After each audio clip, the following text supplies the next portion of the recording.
it's not only about the engagement with a person. So now when we get deep into spirituality, it's not only people on people action. It could be people on animal action. Ew. No, okay, but it could be your interaction with an object. That can be super spiritual. I'll give you an example. When I need to drive to the shop, for example, and I borrow my friend's car, I may not drive as efficiently as when I drive my own car. Because when I drive my own car, me and my car, we've already connected spiritually. Like my car knows me. Spiritually, my car knows me. I know you might say that, inanimate objects don't have a consciousness or they don't have a spirit. I know, man, that's pretty rigid thinking because we just don't understand how its consciousness may exist yet. We still don't have a conclusion to the brain and neurons working and firing off and creating these sort of physiological actions. We still don't have a conclusion is if that is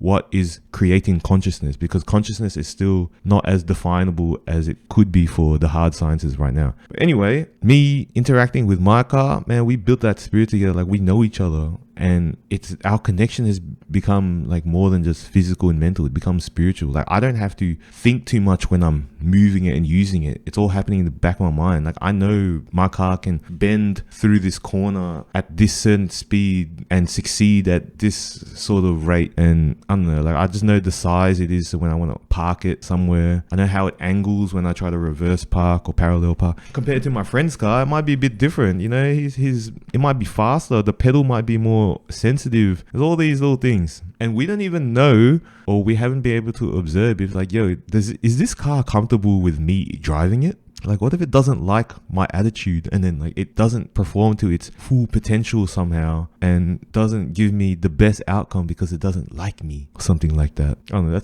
I know it sounds like a fantastical idea, but that's okay. That was a crude example.